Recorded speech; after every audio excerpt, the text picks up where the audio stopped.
Good morning, everybody. Welcome to the BIOS 22 session on biosimilars medicine, changing patient care pathways, changing outcomes. My name is Xavier Mesrobian. I'm the Vice Chair of the Market Access Group of the Biosimilar Sector Group of Medicines for Europe and the Vice President of Public Affairs for Accord Healthcare in Europe. And on behalf of this sector group, it's a pleasure to welcome you.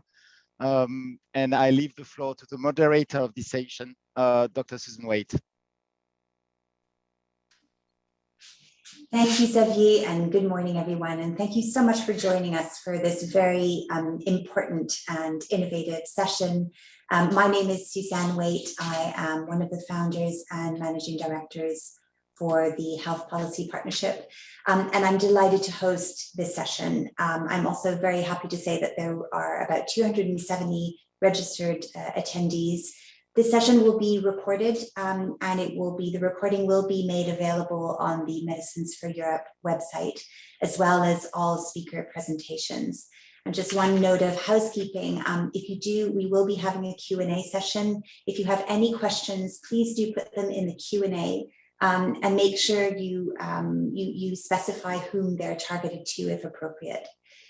So by way of introduction, as all of you know, biological medicines have played an essential role in improving outcomes for people with several chronic conditions, including diabetes, cancer, many inflammatory conditions, and many, many more. And of course, with the COVID pandemic, the whole focus has been on the importance and the devastating impact of infectious conditions. But let's not forget chronic conditions like non-communicable diseases or NCDs, which still represent one of the greatest threats to the sustainability of healthcare systems around the world, be it in rich countries or in less well-resourced countries. And with this in mind, part of the Sustainable Development Goals, or the SDGs, are focused on reducing mortality from NCDs, with the specific goal, SDG 3.4, of reducing mortality from premature mortality from NCDs by 30% by 2030. And sadly, we are far from achieving this goal. In very, very few countries are actually on track in achieving goal 3.4. And the strategic importance of NCDs and of this goal of trying to galvanize action towards achieving this goal has recently been recognized at an international level, with the WHO setting up the International Strategic Dialogue on NCDs and the SDGs, and creating a global compact for trying to really close the implementation gap at a global level. And at the European level, the EU Healthier Together initiative is also focused on delivering SDG 3.4. So where do biosimilars fit into this? Disparities in access to all aspects of care, including medicines, persist and unfortunately risk being exacerbated further, not just by the fallout from the pandemic, but with the economic pressures on healthcare systems, which are ongoing in every single country. And biosimilars policies have been recognized as a potential source of efficiency. The potential savings from appropriate use of biosimilars could be up to 286 billion euros. And we're not at that state yet, but still significant savings have been made. But I think what's extremely important to recognize, and this is really the crux of the discussion today, is that this isn't just a cost savings issue. And in fact, just looking at it as a cost savings issue is very short-sighted. The ultimate goal of any policy in health has to be improving outcomes for patients. And this is actually encapsulated in the definition of efficiency that has been adopted when we talk about value-based healthcare, or organizations like AllCan, which are in oncology, which are aimed at improving efficiency, where we look at using the resources available or improving the allocation of resources towards improving outcomes for patients. And what the focus of today is really to look at how biosimilars policies can improve access to all biological products with obvious benefits for patients, healthcare professionals, and health systems at large.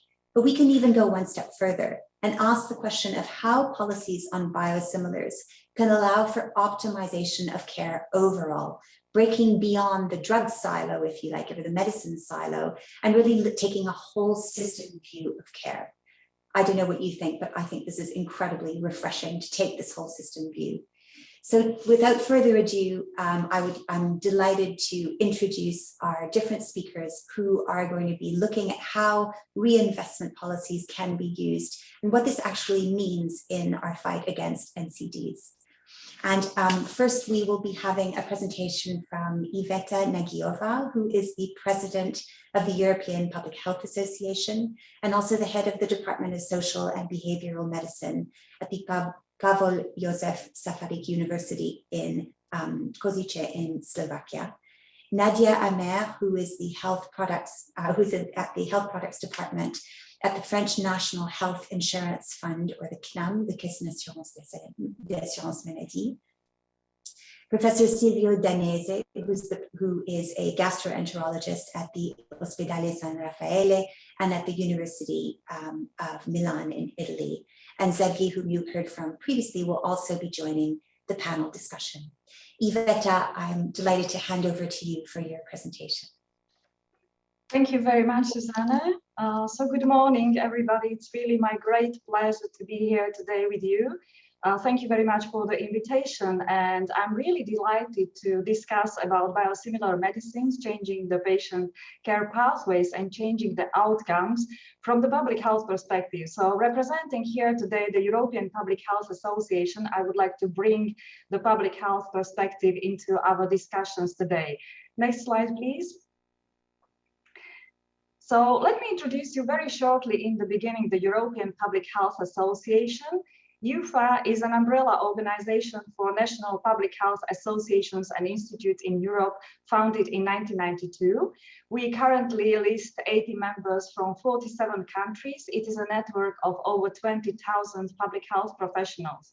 The mission of the EUPHA is to facilitate and activate a strong voice of public health in Europe, and we try to achieve our aim with analyzing the existing evidence, advocacy, which means that we try to work in the field of advocacy and getting the message across, and also in action, and especially in capacity building.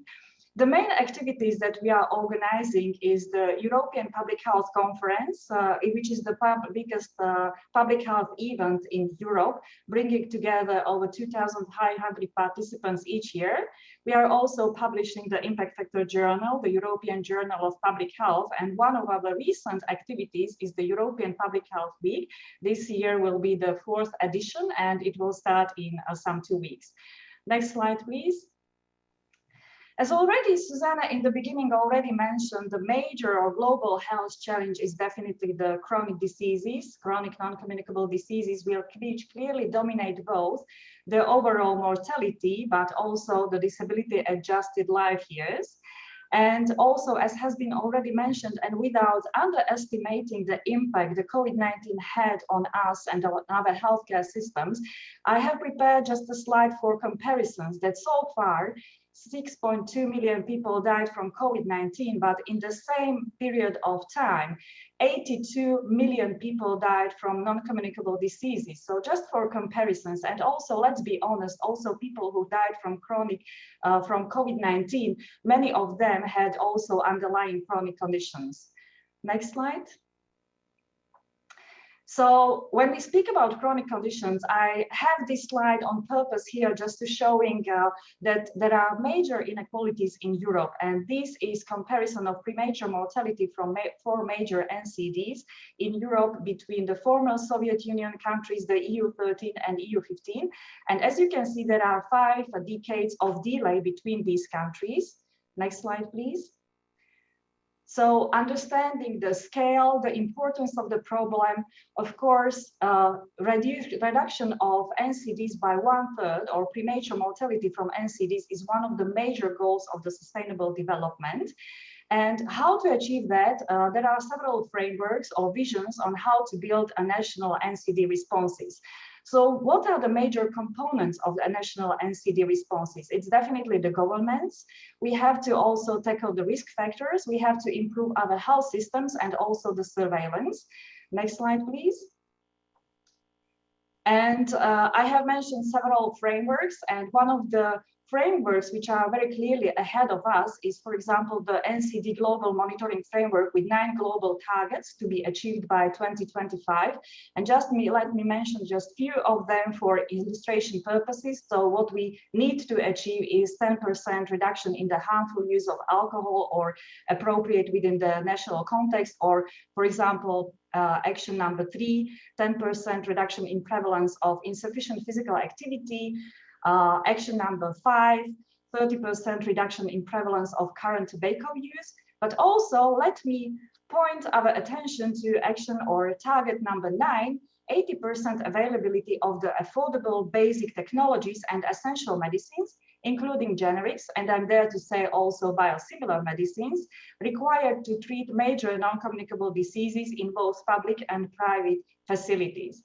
Another framework or another program that is prepared and approved to achieve our goal of reducing the premature mortality is the WHO Europe's the triple billion targets goal, which aspires to improve 1 billion for more people access to universal health coverage, for example, just to highlight one of its main goals.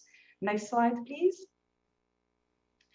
Another absolutely important thing which needs to happen and has also been already addressed in the beginning of Susanna's presentation is the change of the paradigm of the healthcare, of the organization of healthcare, how the healthcare should be organized. And there are really a lot of discussions about that at the European level, that the care should be patient-centered. And I'm personally a big advocate of integrated models of care, in particular the Wagner's chronic care model, which says that if we want to efficiently tackle the NCDs and tackle the savings in the healthcare systems, 4 system elements have to work perfectly in our healthcare systems. And it's the information system, that means e-health, m-health technologies, the decision support, which means shared decision-making together with the patient, with carers, also care which is based on evidence-based guidelines, so the most recent advancements into research, the delivery system, multidisciplinary teams, and also the support of self-management. And without going too much into details, there are several projects which are helping to understand that how far are countries in implementing the integrated models of care. And on the right-hand side, you can see the example of the 2, which helps to understand the countries or regions where they are, how far they are within the context of implementing integrated care. Next slide, please. And when Susanna was talking about SDGs, and especially with relation to non-communicable diseases and COVID-19, indeed, the recent publications from Lancet from 2022 and previously from 2018 clearly showed that before the COVID-19 pandemic, SDG target 3.4 was expected to be achieved in 19% of countries for females and 16% of countries for males. So we are talking about 30 countries, not that much already. And in 27% versus 19% countries with a slight acceleration decline. So this was before the pandemic. However, the pandemic really caused that most countries are currently off track to reach the SDG target 3 for NCD mortality. And it's due to, for example, NCD disease-related service disruptions, or also overstretched health systems and fewer resources than before. And on the right-hand side, you can see some slides really just illustrating that what was the scale of disruption of services in non-communicable diseases. So for example, for cancer screening, up to 50% of countries disrupted services to some extent. Also, for example, for diabetes and management, 24% of countries, the disruption was up to 25%, 9% the disruption was up to 50%, and in 8% of the countries, the disruption was more than 50%. So it's really a very important impact that the COVID-19 had on NCDs. So what needs to happen actually is that by 2030, the ministries of health would need to contribute about 20% of their budgets to high priority NCD interventions if we want to be again on track.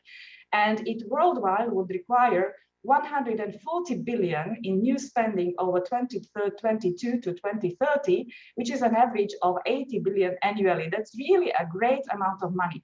However, when we are able to introduce some early interventions and some effective public health interventions, I'm there to say, then we could really generate the benefit of 22.7 trillion in economic nets, and which will benefit and overweight the cost 19 to 1. So really great advancements and really great savings we can achieve if we invest into prevention. Next slide, please. So what are the effective or cost-effective public health interventions? Here are just few examples. The first one, which I would like to mention, is the World Health Organization tackling NCDs best buys, for example. A brilliant one, the Europe's Beating Cancer Plan. And I also expect that the WHO Europe will bring some new cost-effective public health interventions also within its 4 flagship initiatives of the European Programme of Work. Next slide, please. And how can biosimilar medicines help public health? So I understood that the audience here today are people who are very well acquainted with biosimilar medicines. So I'm not going into the details of explaining the differences between the small molecule medicines, biologic medicines, and the biosimilar. So let's just continue with the next slide, please. What I would like to highlight actually is the advantages of using biosimilar medicines, how I understand it. And before continuing, I just would like to really praise the European Union for the pioneering work. And last year we celebrated the 15 years of introducing the biosimilars in medicine, which was very unique actually. We were the first one in Europe, and I'm really proud at the European Union. So let's talk a little bit about the advantages of using biosimilar medicines. Biosimilars reduce the price compared to biologics by 20 or 50% even. And these savings on average can be of 6% of total medicine expenditures. Biosimilars also help us to get better access to drugs or to care.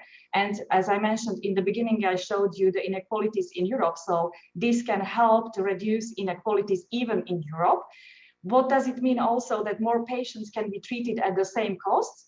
Biosimilars can provide benefits to healthcare systems by creating competition for biological medicines, which we are talking here not only about better price, but also better administration and storage.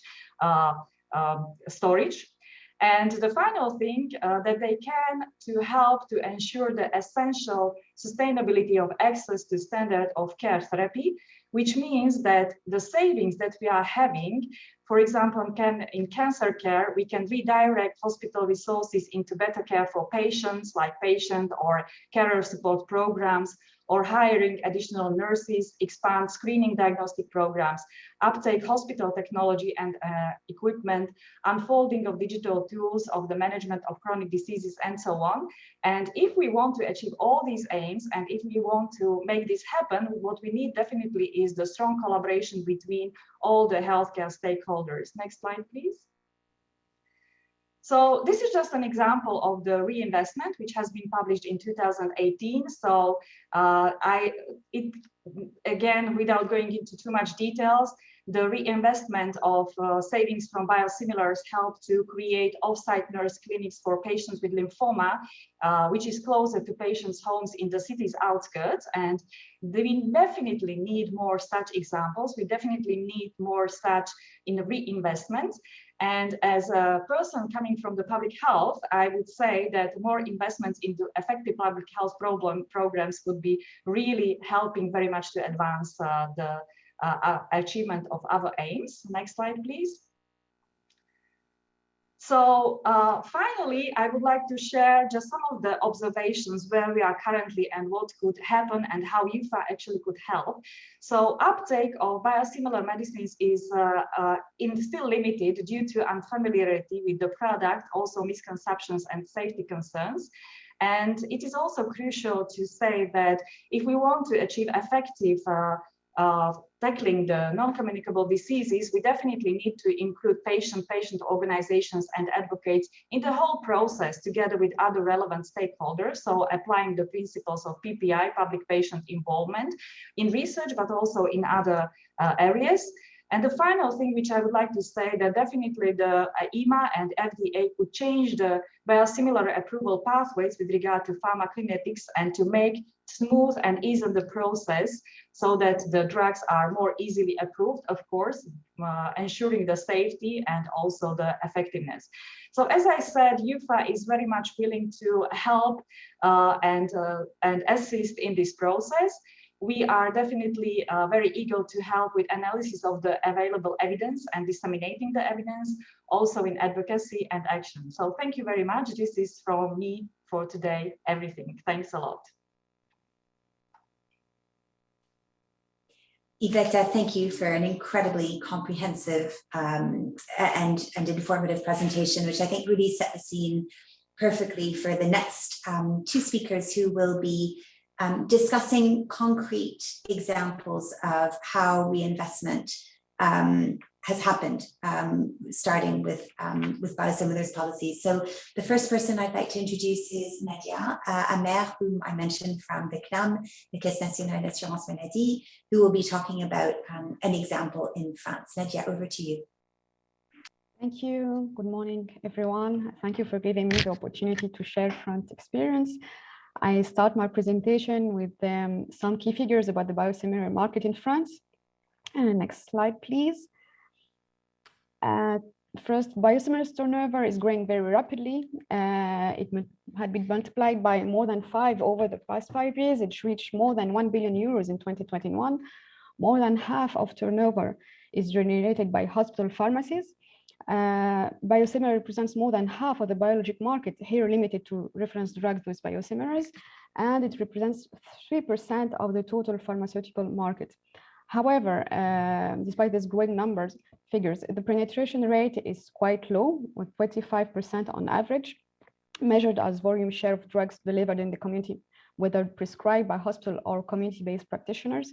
It's far from the objective of 80% that was to be achieved by 2023, even if rates are higher for other molecules, but uptakes are very low the first year biosimilar enters the market compared to generics.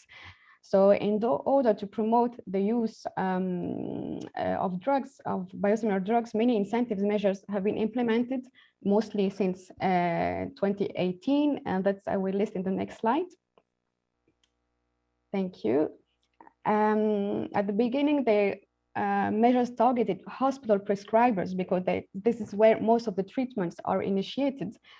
Further, the kind of payment per performance program, which aims at improving quality and efficiency care, not only medicines, where hospitals are awarded bonuses according to a score based on several indicators, including biosimilar prescription rates, with quite a broad scope of biosimilars.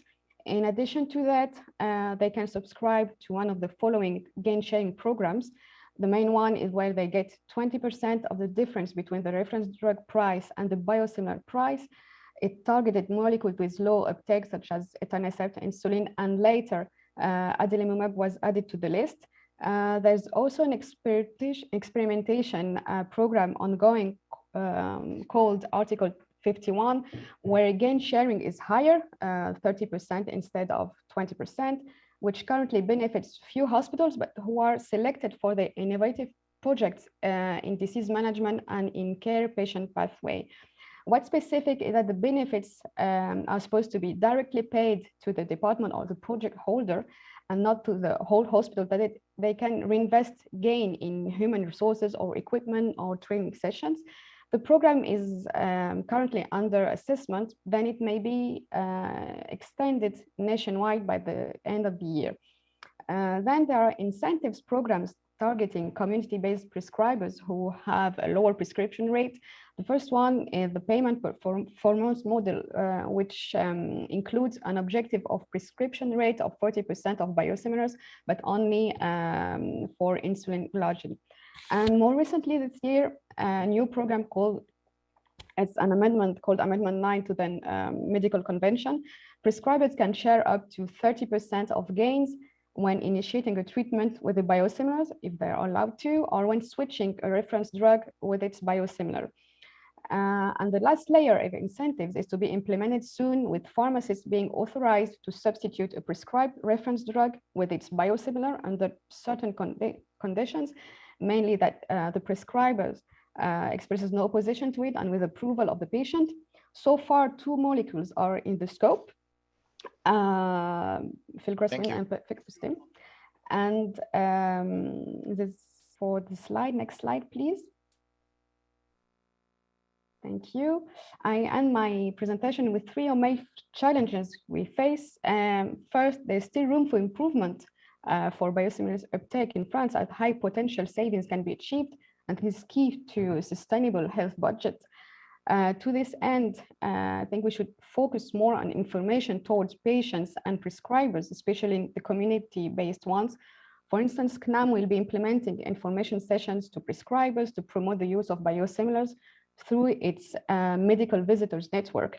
They will share leaflets that were drafted with patient association and to be handed to patients when they receive a switch treatment.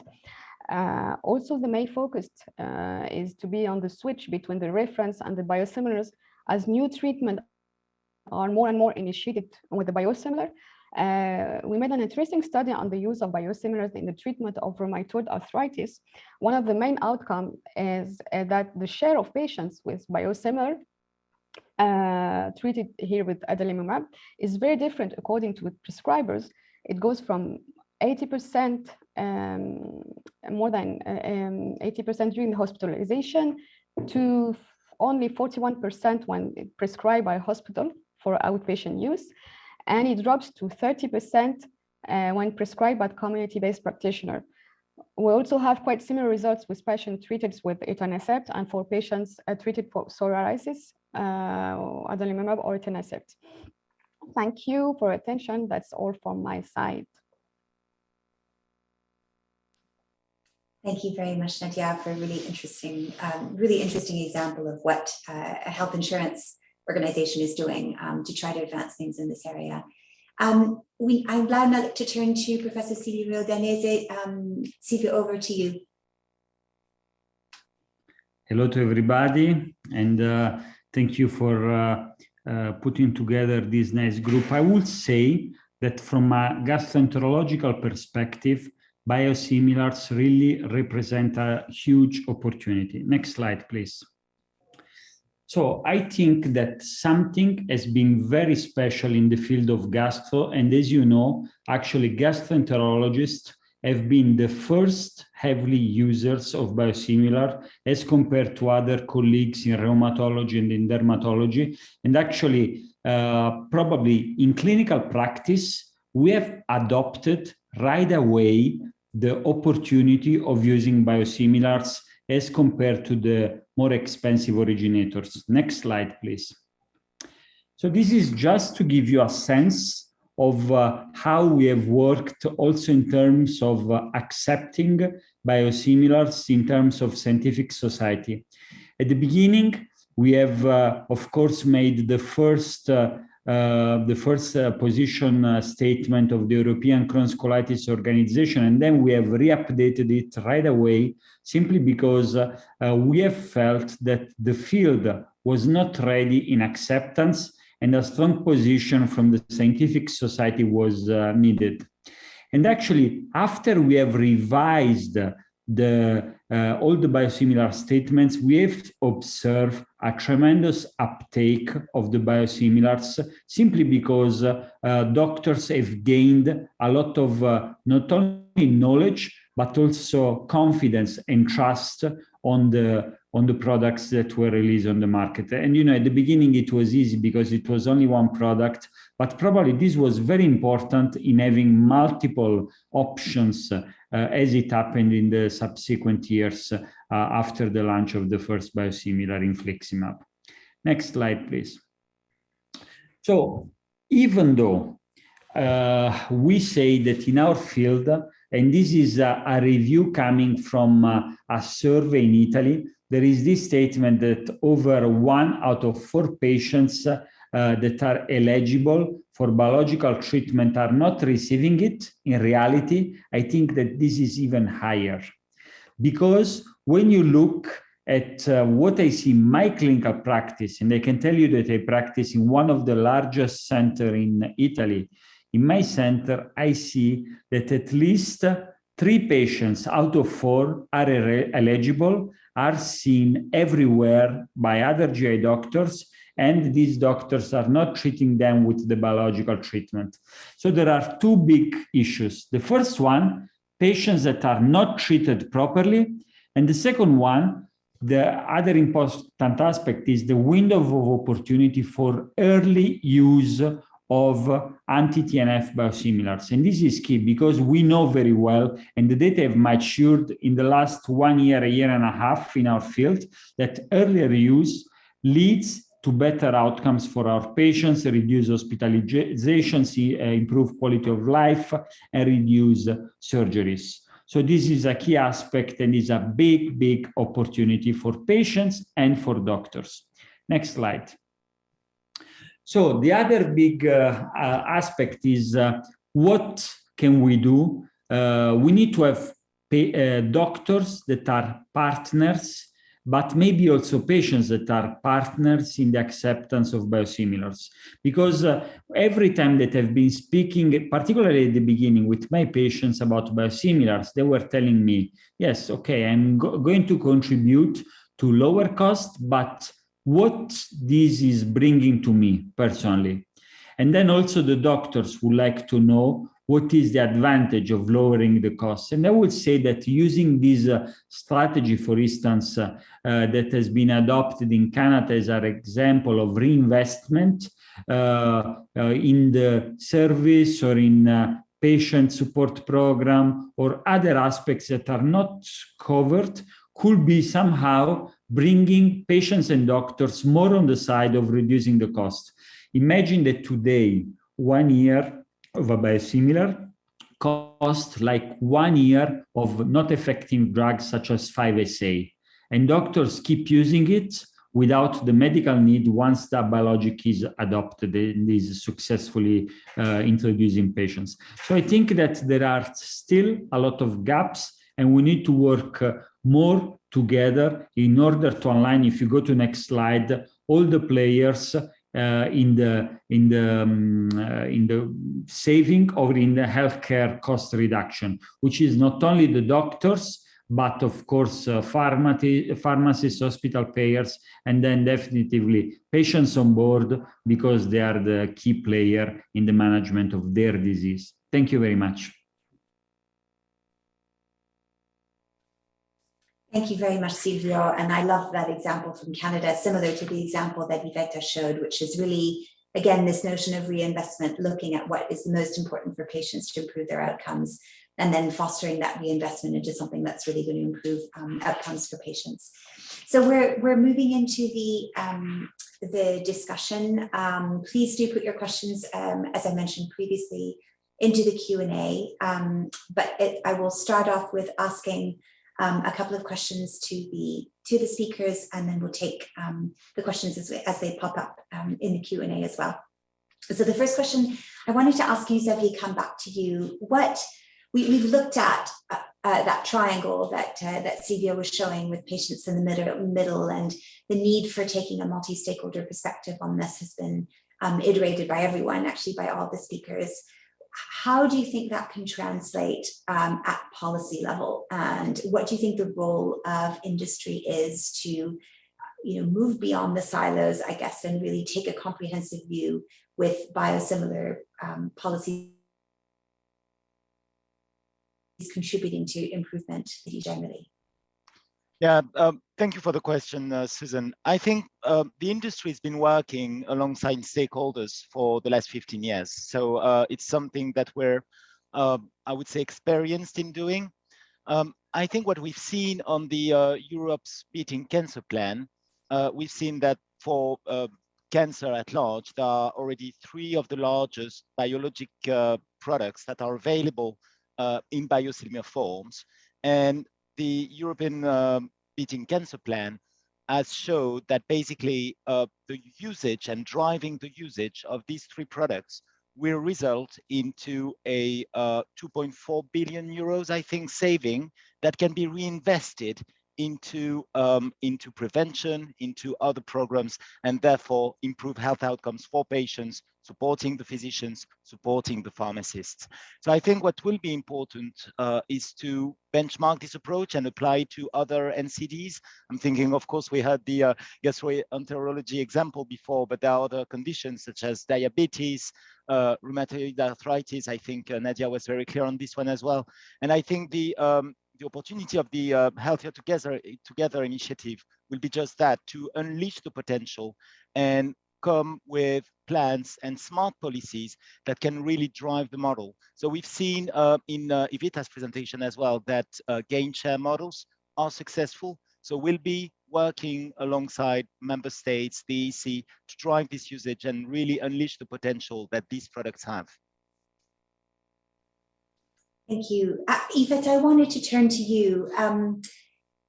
Xavier has mentioned two very important EU initiatives, so the Beating Cancer Plan, which is obviously well advanced, and then the Healthier Together initiative, which is more at its infancy, I would say.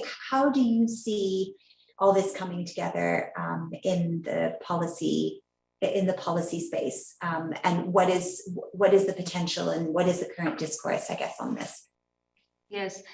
Well, thank you very much for this question. And actually, I'm really amazed how this panel is kind of like unified and complementary, because exactly what Xavier was mentioning, that was like he was speaking exactly my words, because I would say that this is exactly what has to happen. So we have the Europe's Beating Cancer Plan, which is a fantastic example of how we should really work together in this field. This plan is unique because it is based on health in all policies approach, as has been already mentioned, pulling all those strings together under the common goal to beat the cancer.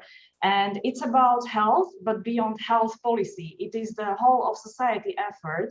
And it's just one example. And already, as Xavier mentioned, I'm on the one hand, I'm very proud and I'm very happy that we have already this plan.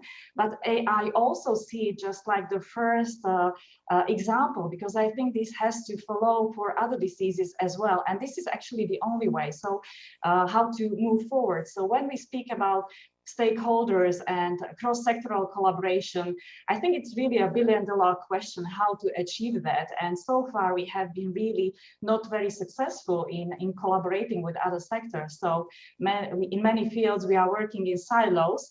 And the Beating Cancer Plan is one example, but I would like to also praise the activities of the WHO Europe, who has within the European program of work, they have several flagship initiatives, which I already mentioned.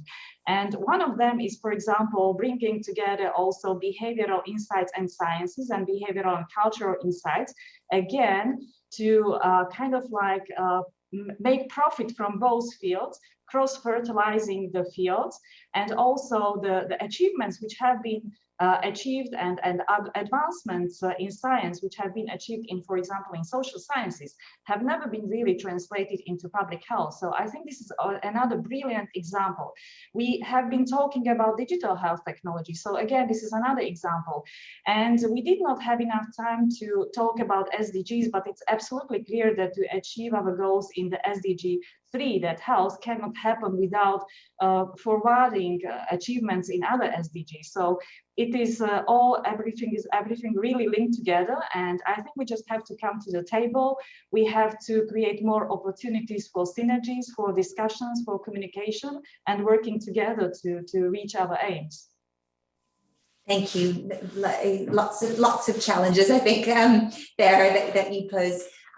Nadia, I wanted to turn to you and ask you how, I mean, typically too often people think in silos. And I think when one looks at, and when different countries have looked at different strategies to make savings or to improve efficiency, the tendency is to look in silos. And the drugs or the medicines silo is one that very often is looked at as a unique kind of target.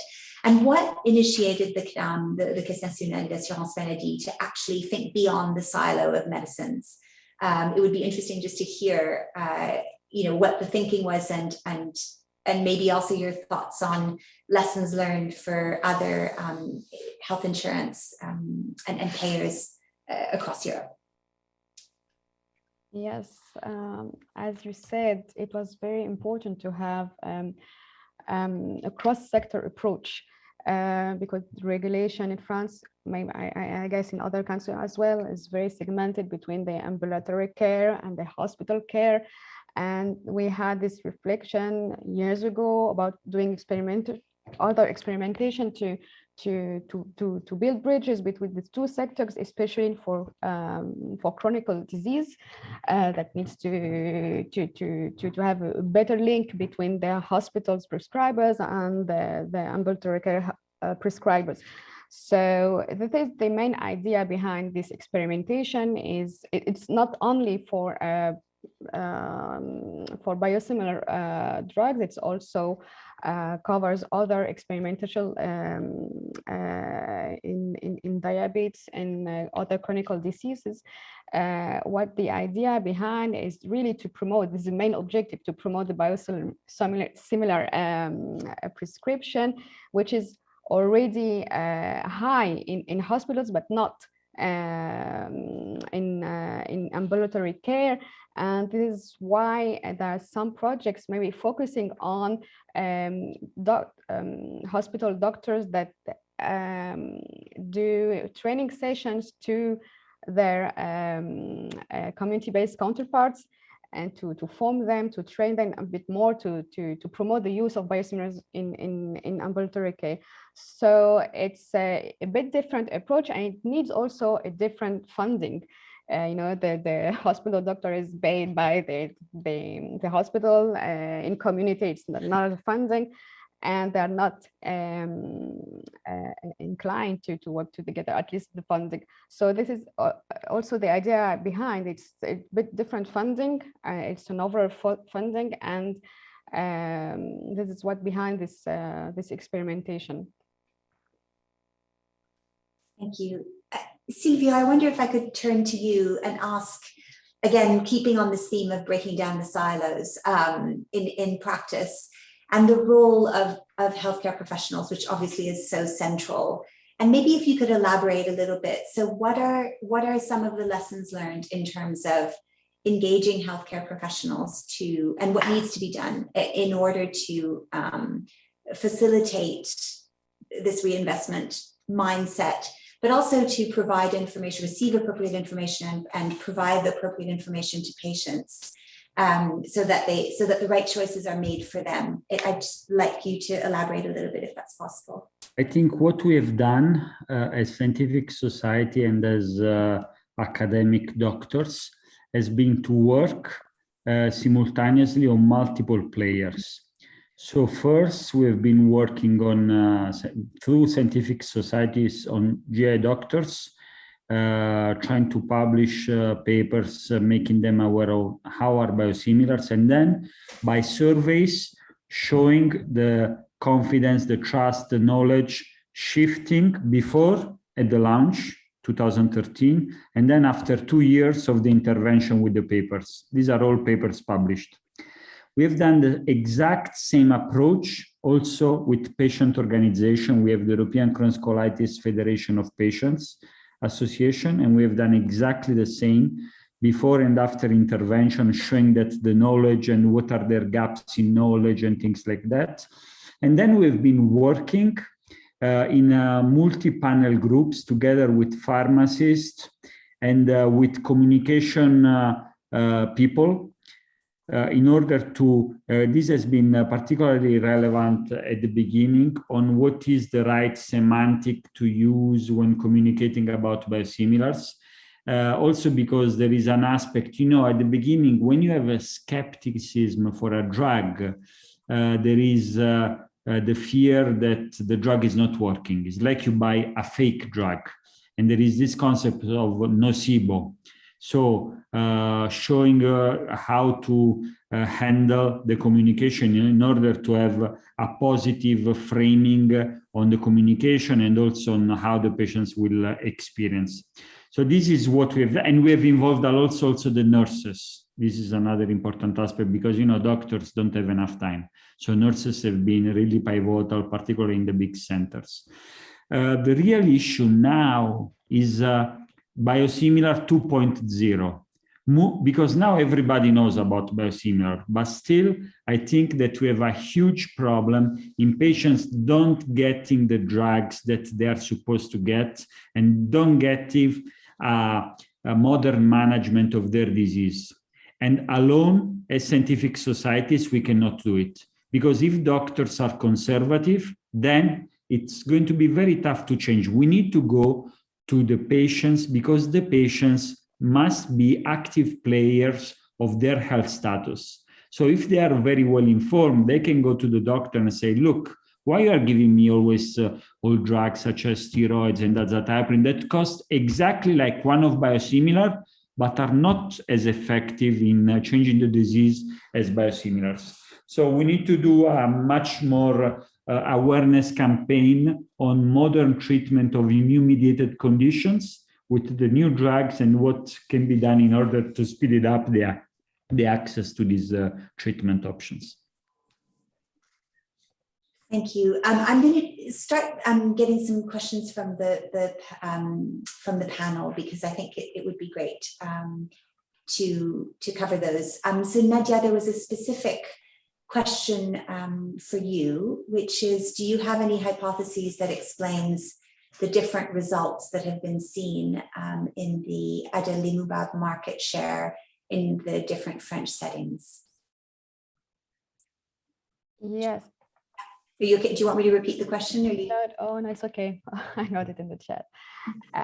Yes, the prescription rate is usually higher in hospitals because they are inclined to prescribe biosimilars because they are incentives since at least from 2018 for prescribers, so are they more informed about the use of biosimilars.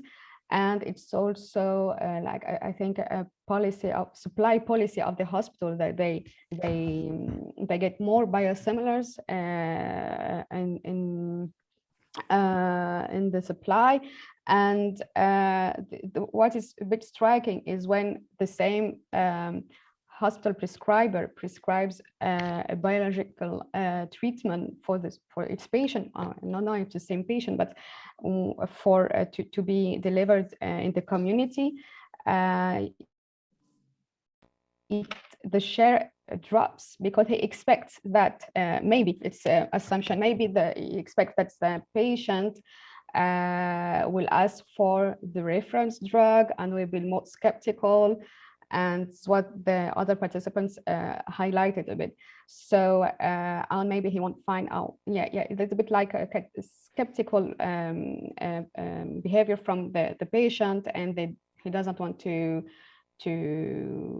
push him to biosimilars. And it's same for the community-based prescriber who is not till now not incited to prescribe a biosimilar, maybe up to this year. So it's a balance between incentives and habits until now. I don't know if it answered the question, but we have some assumptions, not very scientifically verified, but it's what we think is what behind these results. Thank you very much.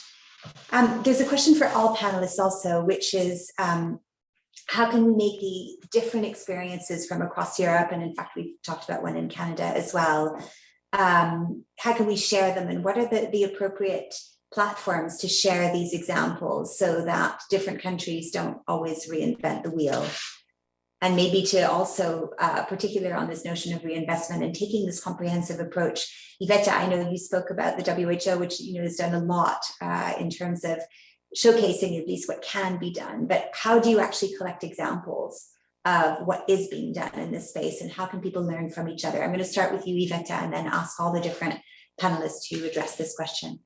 Thank you very much. I think this is really an important question, and Silvio mentioned that there is already enough awareness about the biosimilars, but I'm I tend to disagree, because I think in some communities there is not enough awareness. Maybe in the medical field where people are coming to into contact with biosimilars, there is enough awareness. But we see from research that there are differences also between the countries. Like, for example, in Central and Eastern European countries, the biosimilars are still not used at the scale that they could be used. So I would say that one of the options how to improve that is, for example, to build some repositories of examples of good practice. So what I have mentioned as an example of what can we do with the reinvestments, what can we do with research. And I think that Medicines for Europe is actually doing a very good job in this field, because you are providing a platform to discuss, to share the experience, to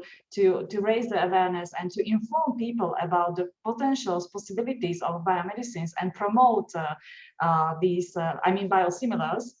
So I think, again, we just have to have some common programs, maybe even some specialized European programs within the Horizon 2020 research programs, just to be dedicated on biosimilars, how it can be used, what is the state of affairs in Europe, and to publish about that. So really come to the European Public Health Conference, inform my public health colleagues, so that they can inform also governments, because we are in contact with governments. We are trying to shape or help to shape the health policies in the countries. And I would say this is really the way. So some repositories, conferences, publications, discussing at various platforms, and again, coming to different platforms. So, for example, sorry for taking up so much time, but I just would like to promote a little bit EUPHA, because EUPHA is very special in that respect, that we are not having a very narrow public health approach, but we are really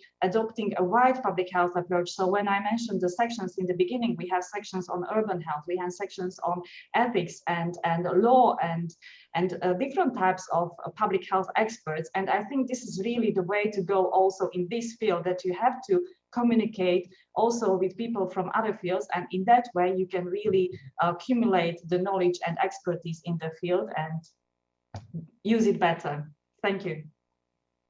Thank you, Iveta, and I couldn't agree with you more. I think, just having you here today is so important to actually bridge, between prevention, public health, and care, which too often are viewed, I think, as separate sort of policy spheres, and bringing them together makes complete sense. Xavier, could I ask you to address the question? So again, the question was, how can we share learning and from the ground up and make sure that things advance on the ground across different countries? Yes, sure. Well, from my standpoint, I think there's something that is key. It's that the healthcare systems we have in Europe are completely different.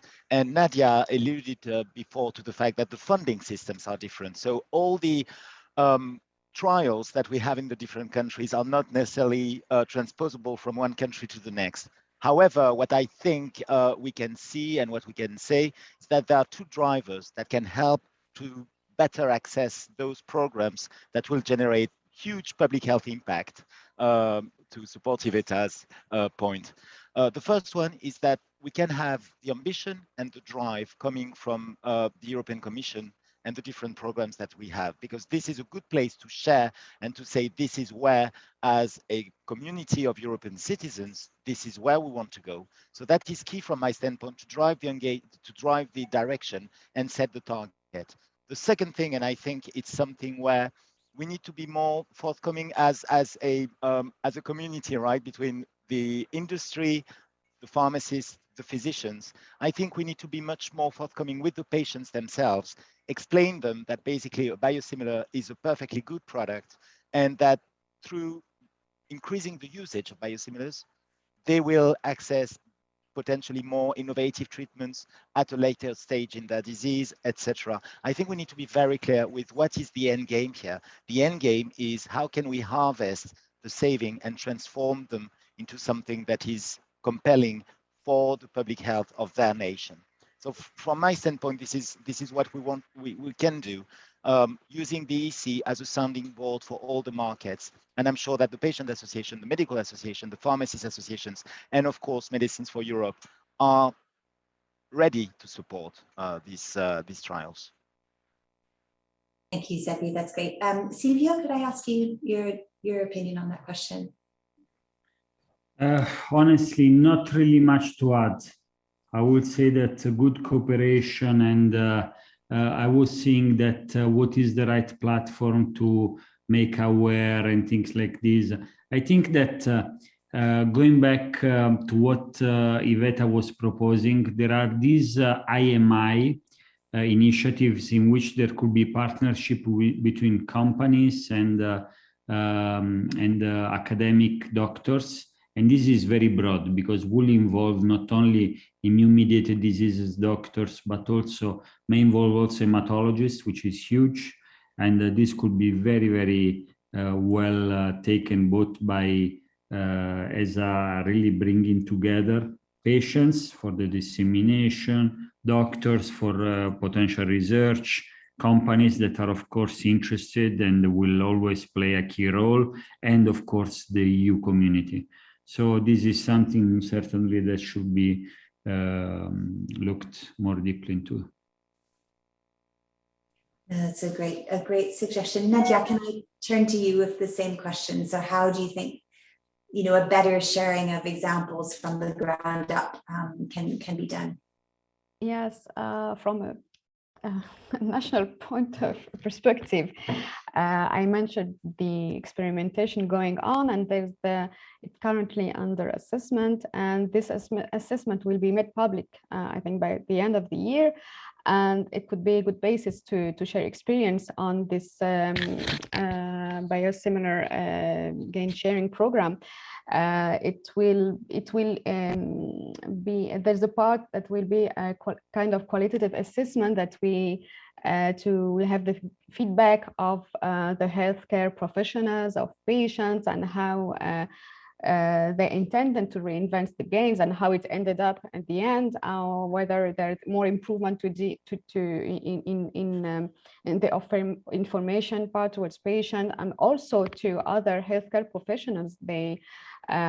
So I think it would be very interesting to have it as a regulatory stakeholder and as well for other countries.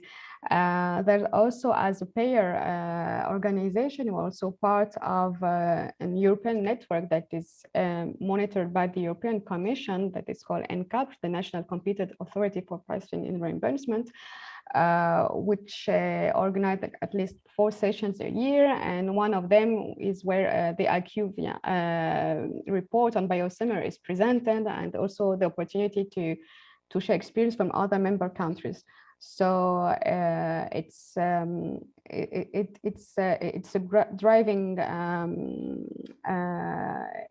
The European Commission is very willing to drive this kind of initiatives and to share experience. So we really welcome that.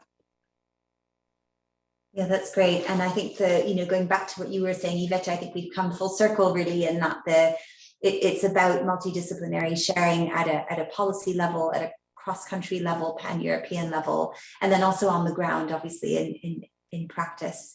Thank you for that. There's a question to Silvio. Anti-TNF biosimilar shares close to 70 to 80% in some European regions. Do you think the next step is to revisit clinical guidelines to reposition biological drugs with biosimilar competition, maybe to first line? This is an excellent point, but in reality, guidelines are mainly using the mechanism of action. Of course, there could be a note, and this is something, we could even think to do more pharmacoeconomics studies with guidelines driven by pharmacoeconomy in order to say, when you have 2 options, use the biosimilar if the price is much lower. This is something that actually I would be very much in favor, because still I see a lot of patients receiving the originator, and in Italy, for instance, it's quite expensive, the originator. I think there's a follow-up question to this, which I think, if I can be a bit provocative. I think a lot of people associate health economics with cost savings, again, which of course is not what it is about. Again, it's always finding that appropriate balance between costs and benefits. How do you instill in the education or the training of physicians who obviously want to do the best for their patients, and also payers, I guess, how do we make sure that equation is respected, so that it's always about what's better for patients and it's not just about cutting costs? I'm going to go back to you, Silvio, if I may. I'm very sorry to hear this question, because at the end, I would say that, we are not discussing about giving a mechanism of action A or mechanism of action B. That means what is good for patients. Here, we are discussing about giving originator or biosimilar, which is for the patient not really different, and the same is for the doctor, but is very different for the sustainability of the healthcare. Mm-hmm. So, for me, this question, it's really, I would like to, it's a pity that we do via chat, because, having a lively discussion will be much better. Maybe the text is not really getting what is the colleague or whoever is asking, simply because nobody would, as a doctor, will ever consider to put a patient at risk. But the patient at risk will be mainly choosing one mechanism of action versus another one. But regarding biosimilar or originator, I think now the field is so mature that there are no questions that if we have and I'm not talking about biosimilar, I'm talking about the less expensive drug. If an originator will be very cheap, then for me that will become the biosimilar, because today we are giving to biosimilar in a modern evolution of the naming of the phrase. We are giving the assumption that the biosimilar is always at the lower cost, but in reality, beside the different, let's say, development path, then in practice the less expensive option will be the preferred option, because the data now are overwhelming about which drug to use. Iveta, you had your hand up. Yes, I just wanted to say that I cannot more agree with Silvio, because I think his observations are very, very correct, that for the patient, from the first point aside, there is no really a difference. But when we look a step ahead, and when we look from the whole of the society approach, like we mentioned, these biosimilars can help us really to have the healthcare more effective and affordable and more cost saving. But I would like to really come back to your question about education, Susanna, because I think this is very important. I think the education for medical doctors sometimes lack the focus on also on social and behavioral aspects of health and well-being. So health is not only, or healthcare is not only about physical health, it's also about the well-being and the quality of life of the patients. And sometimes this is not stressed enough during the education of medical doctors. So I would say that we really need to promote the integrated models of care in education for medical doctors, the empowerment of the patient, like Silvio said. I think patients can be the main driving forces. So sometimes the bottom-up approach is very effective to reach a sustainable change in treatment or some other aspects of care. So we should not underestimate the power of the patients and the informed, activated patients. And I would say we need to really teach also medical doctors that not only physical health, but the quality of life and the well-being, the mental health of the patients are also very relevant aspects and has to be taken into account. So thank you. Xavier, did you have anything to add to that question, or to the discussion? No, I actually think a lot has been said on the fact that, yes, the physicians are making decisions based on what is needed for the patient. My only comment is that we are living in a world where we do have some healthcare spending constraints, right? And I think biosimilars, the purpose of having biosimilars is not only reducing the price, it's also giving access to a wider range of populations. So I'm thinking that in some countries, we know that reimbursements are tougher to access biological products. I think biosimilars are a great way to expand the patient pool that can access those treatments. And I understand what Silvio was saying. Unfortunately, in some markets, we're still not there yet, and there are big constraints. So I think it's important to use that saving to expand the population. That's what as an industry, I think we're after. We're not after only providing saving, we're after giving better care. Absolutely, and that was actually the essence of my question. It wasn't suggesting that that healthcare professionals would make the wrong decisions for patients. It's more about how do we encourage broader education of healthcare professionals and patients about the role of biosimilars within the overall equation of care. And I do think that education is still needed, and some gaps in that education are still needed. And Iveta, I think you pointed to the fact that, you know, within this discussion, we're talking about biosimilars, but there probably is a lot of education that is still needed, I think, for healthcare professionals and for patients about what biosimilars are and why you would consider a biosimilar versus a biological, versus an original biological product.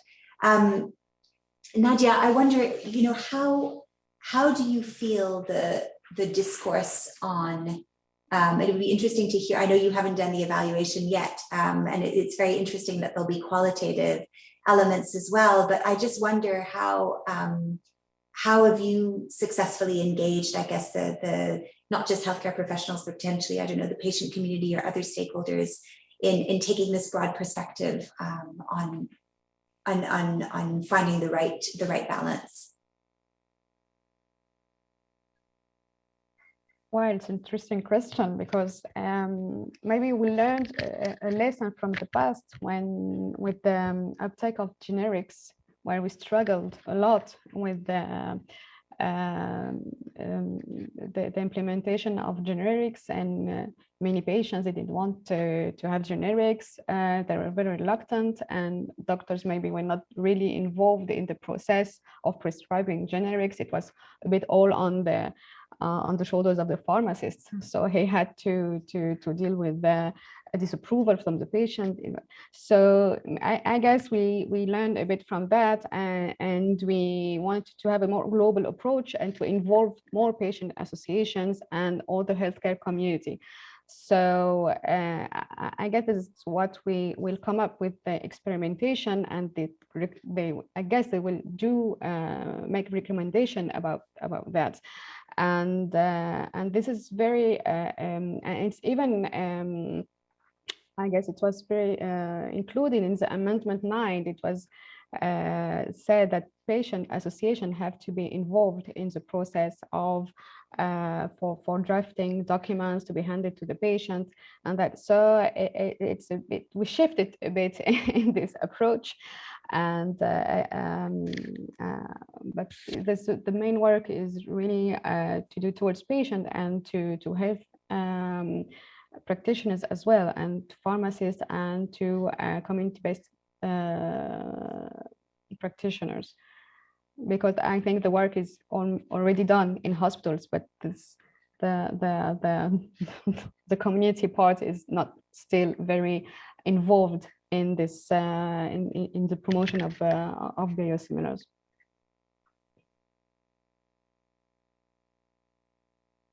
I was wondering if we could come back to this because it's so fundamental, I think, about getting appropriate information to patients and finding mechanisms to really engage them in the decisions. And the case study that was that you alluded to, Iveta, is so interesting. I wonder whether we can just spend a little bit of time thinking about. So just as a reminder, the case study that you showed from Cardiff, I believe it was where there was a decision made that the savings from using biosimilars would be reinvested to invest in clinics to allow better proximity for patients to their care.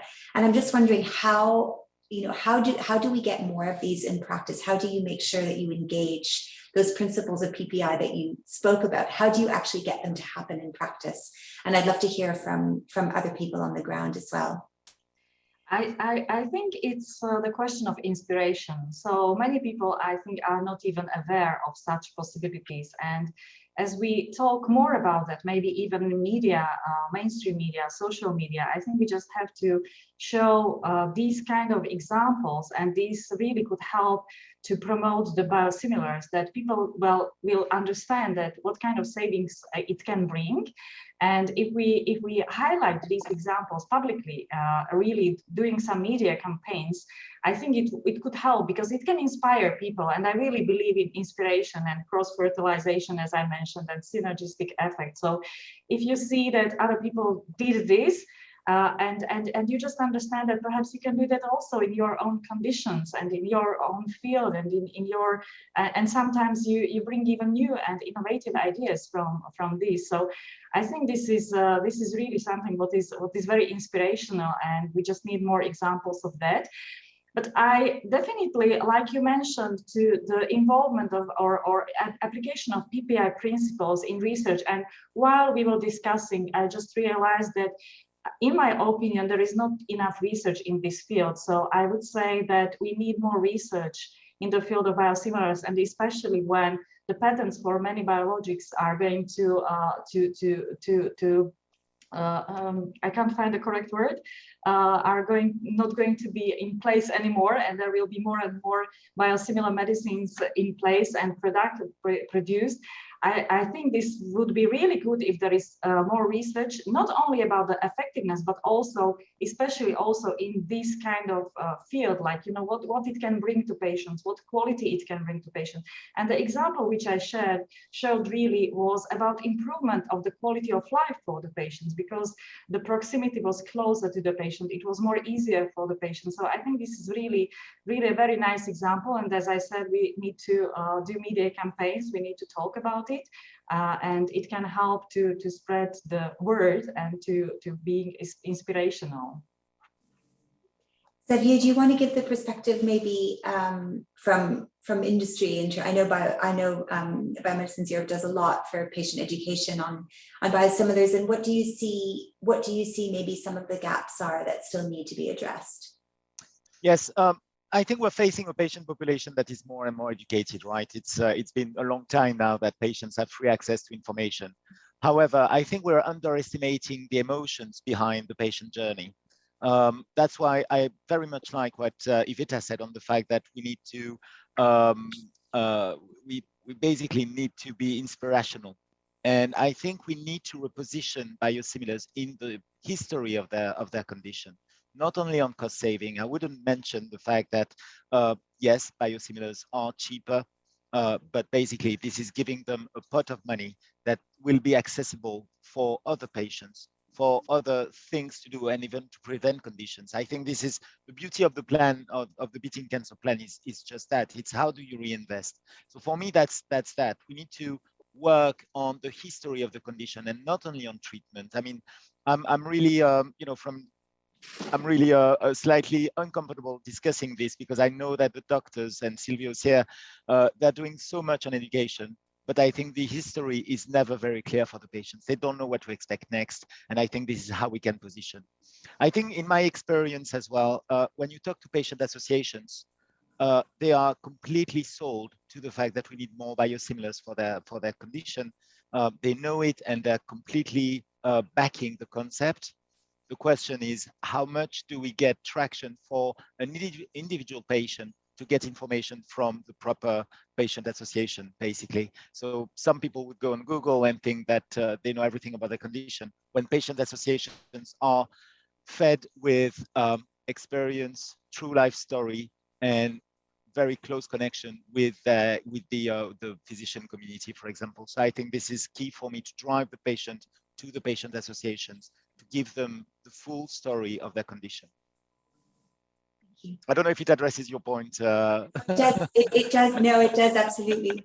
Silvio, could I ask you from a clinical perspective, how really, practically as a physician working with patients, how do you engage? What is so important in terms of engaging patients, in terms of figuring out the right way to talk about biosimilars, but also again to try to get patients to drive decisions that you may make at a local level in terms of where to reinvest, like the example you were giving from Canada.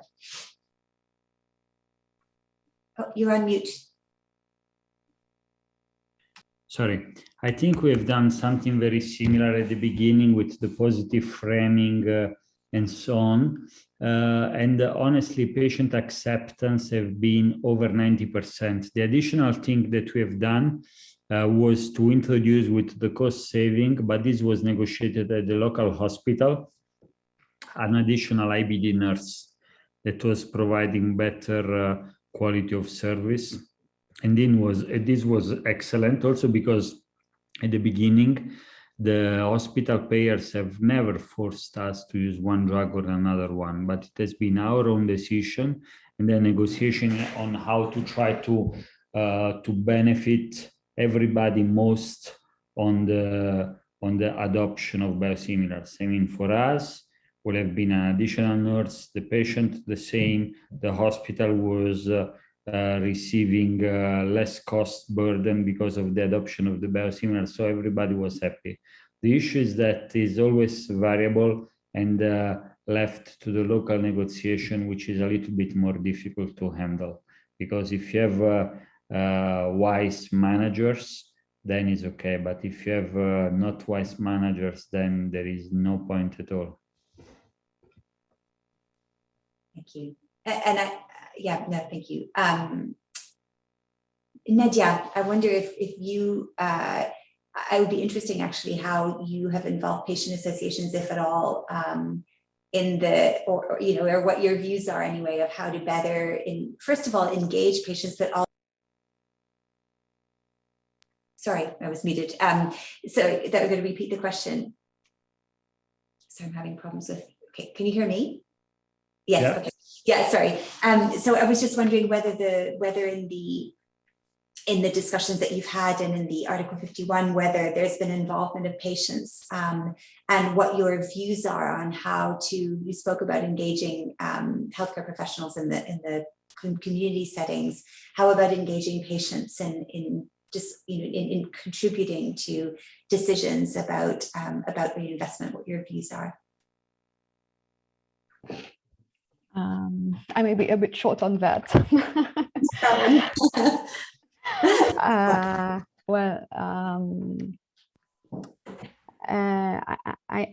think when the project holders applied, it was more about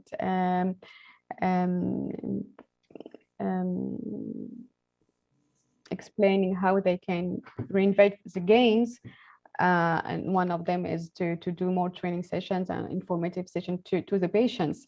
So I guess this is how maybe they will engage a bit more, involve more patients, and some expressed also the need to better train the nurses, or to hire to have more staff to do information sessions, to do more conference, to follow up with the patient.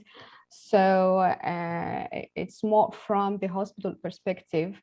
I'm not sure if really the patients association are more involved, to be honest. I'm a bit short on that question, but I guess I think you'll probably get some feedback, I would imagine. Yes. Qualitative assessment, yeah. Yes, absolutely. And it's interesting that one of the recommendations already was to do more sessions with patients. Yeah. So we're coming to the end of the session, and I wanted to ask everyone if you could just give one, what is your one takeaway for how do we actually advance beyond these fantastic individual examples? Like, how do we actually advance things? And what is the priority? If you're speaking to policymakers, what is the one priority in your view? I'm going to start with you, Zefi. Oh, tough spot. I think there are two things. I mean, my key takeaways will clearly be on the engagement of the community that we are, and we're missing patients here, but I think it's very critical that we carry on engaging. The second thing, I think, what I truly learned today is that it's been done successfully, maybe sporadically. So the question is how do we scale it up? And I think that's the big challenge for us over the next, well, starting now and potentially for the next 5 years. How can we scale up all these adoption models that can drive better care and unleash potential of biosimilars, not only to generate savings, but to have and give better care for the patients? I think that would be my takeaway. Thank you. Silvio, could I ask you, what is your one sort of takeaway message for today? I would say that we need to work more closely together. We need to have the help of the, let's say, of the politicians in order to make more awareness campaign, not so much from the doctors, in which there is still work to do, but for the patients. We need to work with patient societies in order to push as much as possible the knowledge about the treatment options that are effective and that can change patients' life. Thank you. Iveta? It's very interesting, Susanna. When you asked this question, I was like, maybe you are reading my mind, because while we were discussing, I just realized that one thing that we did not really tackle is the collaboration with policymakers or public servants. And while Nadia was speaking, I was thinking that it's really important to understand where the decisions, for example, about the reinvestments are happening. So whom we need to involve: the management of the hospital, the insurance company, the policymakers. And from the discussion, from these final closing remarks, one thing appeared, which was not discussed earlier, that we definitely need to closely collaborate also with political figures. We need to have political commitment, perhaps.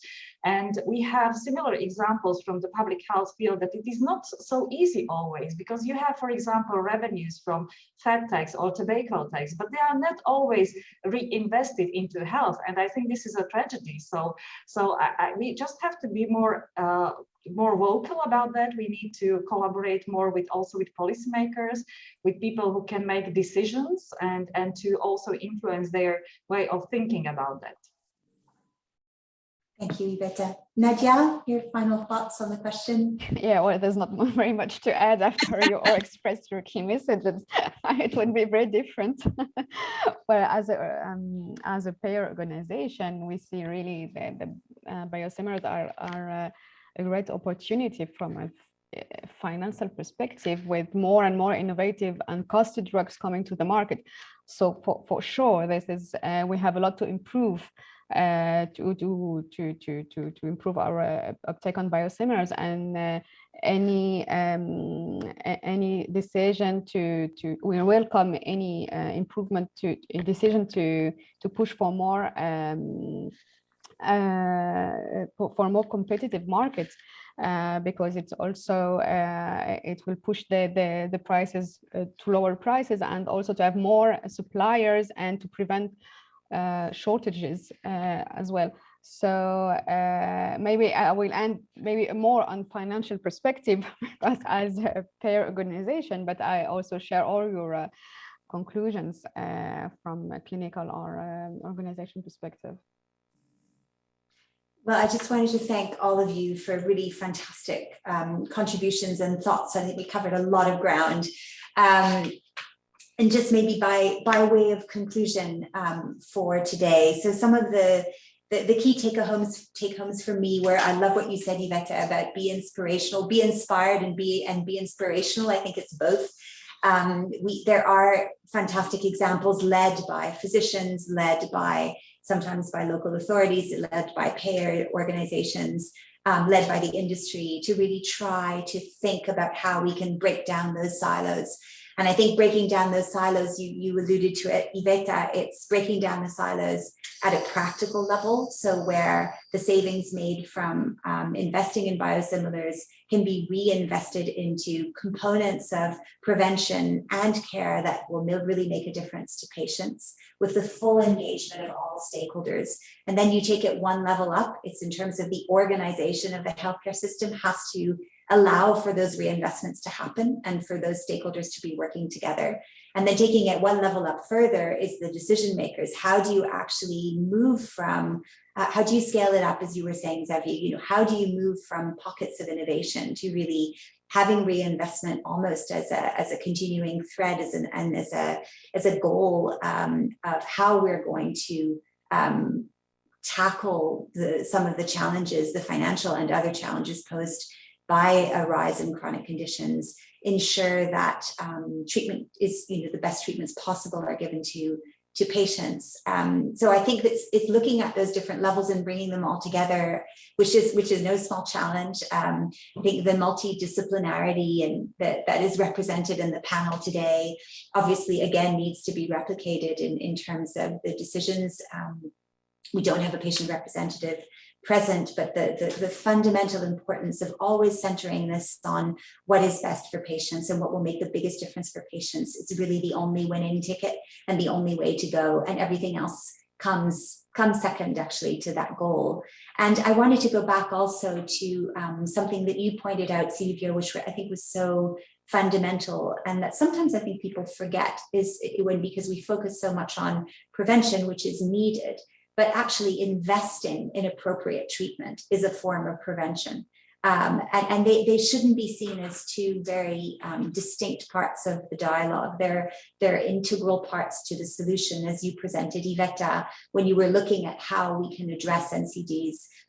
Treatment and making sure people have timely, early access to the most appropriate treatment, whatever form that is going to take, is an integral part of addressing NCDs from a public health perspective.